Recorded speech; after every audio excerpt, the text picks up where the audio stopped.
Hello everyone.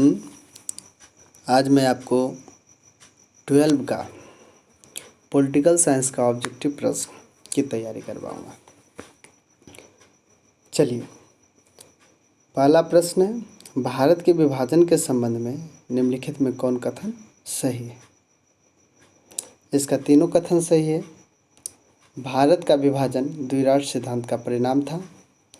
दूसरा, दो प्रांतों पंजाब और बंगाल का विभाजन धार्मिक बहुसंख्यकों के आधार पर किया गया था। और तीसरा, पंजाब और बंगाल की आबादी ज़्यादा थी। अर्थात इसका चौथा ऑप्शन सही होगा, इनमें से सभी।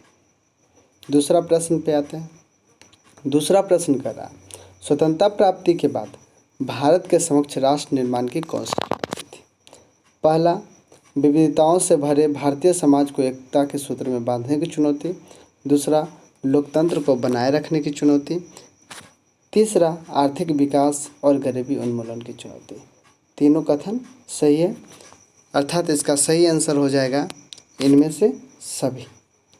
इसका सही आंसर हो जाएगा इनमें से सभी। नेक्स्ट प्रश्न पे आते हैं।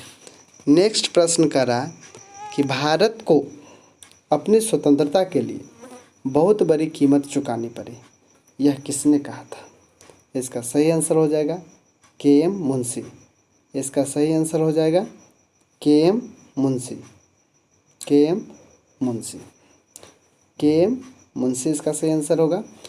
अगला प्रश्न है, देश विभाजन के दौरान निम्नलिखित कथनों में कौन सही है? तो देश विभाजन के दौरान तीनों कथन सही होगा इसका।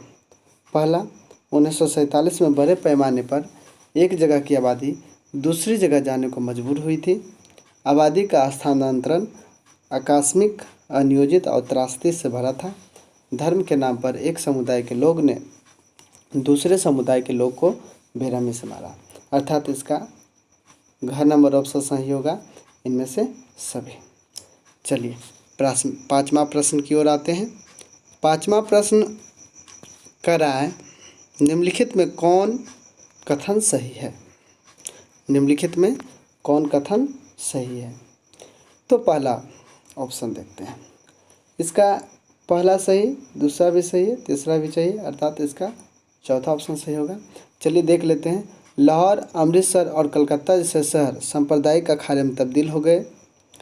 दूसरा, जिन इलाकों में ज़्यादातर हिंदू या सिख आबादी थी उन इलाकों में मुसलमान ने जाना छोड़ दिया।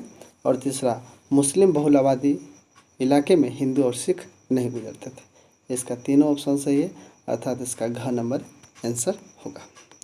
नेक्स्ट प्रश्न देखते हैं, छठा नंबर। छठा नंबर कह रहा है, आप निम्नलिखित कथनों में से किसको सही मानते हैं? इसका भी तीनों सही होगा। यानी सीमा के दोनों ओर हजारों की तादाद में औरतों को अगवा कर लिया गया, उन्हें जबरन शादी करनी पड़ी और अगवा करने वाला का धर्म भी अपनाना पड़ा, यह सही है। दूसरा, कुछ लोगों ने कुल की इज्जत बचाने के लिए अपने घर की बहू बेटियों को मार डाला, यह भी सही है। तीसरा, बहुत से बच्चे अपने माँ बाप से बिछुड़ गए, यह भी सही है, अर्थात इसका घ नंबर ऑप्शन होगा इनमें से सभी सही है। चलिए, सातवां प्रश्न की ओर आते हैं। सातवां प्रश्न कह रहा है, 1951 में भारत की कुल आबादी में मुसलमानों की आबादी कितनी फीसदी थी? इसमें ऑप्शन सही होगा 12%। इसका ऑप्शन सही होगा 12%। यानी 1951 में भारत की कुल आबादी में मुसलमानों की आबादी 12% थी। चलिए, नेक्स्ट प्रश्न पे आते हैं।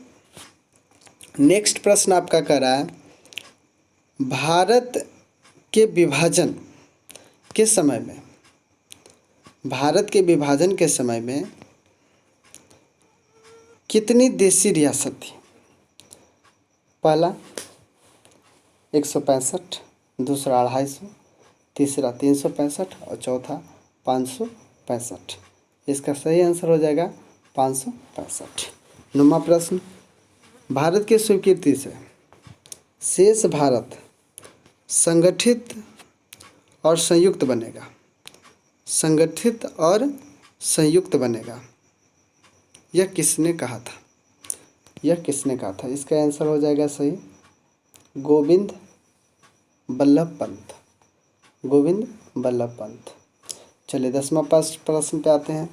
राष्ट्र की किसी भी परिभाषा के अनुसार मुसलमान एक राष्ट्र है, अतः उनकी अपनी निवास भूमि अथवा अपना प्रदेश होना चाहिए। यह किसने कहा था?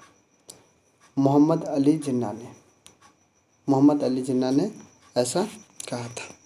अगला प्रश्न पे आते हैं। सांप्रदायिक निर्णय की घोषणा किसने की थी? सांप्रदायिक निर्णय की घोषणा किसने की थी? इसका सही आंसर हो जाएगा रैमजे मैकडोनाल्ड ने, रैमजे मैकडोनाल्ड ने। मुस्लिम लीग ने कब पाकिस्तान की मांग की? इसका सही आंसर हो जाएगा 1940। चलिए 13वां प्रश्न पे आते हैं। 13वां प्रश्न कह रहा है कि वह कौन मुस्लिम बहुल इलाका था जो पाकिस्तान में जाना नहीं चाहता था, लेकिन इसे ज़बरदस्ती पाकिस्तान में शामिल किया गया? इसका सही आंसर हो जाएगा, इसका सही आंसर हो जाएगा पश्चिमोत्तर सीमा प्रांत। चलिए 14वां प्रश्न है। किनको सीमांत गांधी के नाम से पुकारा जाता है? तो मोहम्मद अली जिन्ना को खान अब्दुल गफ्फार खान को सीमांत गांधी के रूप में पुकारा जाता है। 15वां प्रश्न। वह कौन अतिवादी था जिसने गांधी जी की हत्या की थी? इसका सही आंसर हो जाएगा नाथूराम विनायक गोडसे। 1948 ईस्वी में दिल्ली में गांधी जी की हत्या कर दी थी। चलिए 16वां प्रश्न पे आते हैं। 16वां प्रश्न कह रहा है कि देशी रियासतों को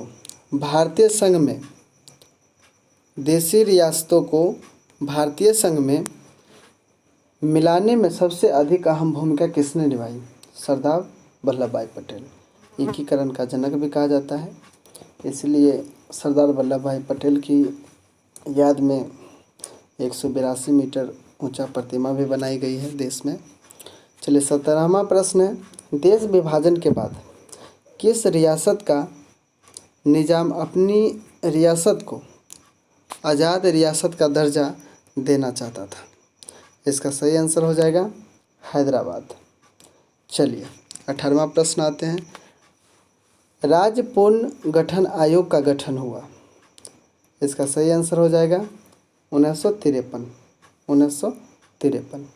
चलिए 19वां प्रश्न आते हैं। राज्य पुनर्गठन आयोग के अध्यक्ष थे? इसका अध्यक्ष नंबर पहला है फजल अली, नंबर दूसरा है हृदय कुंजरू, नंबर तीसरा है सरदार KM पन्नीकर और नंबर चौथा है इनमें से सभी। इसका सही आंसर हो जाएगा फजल अली। चलिए आज भर इतना ही।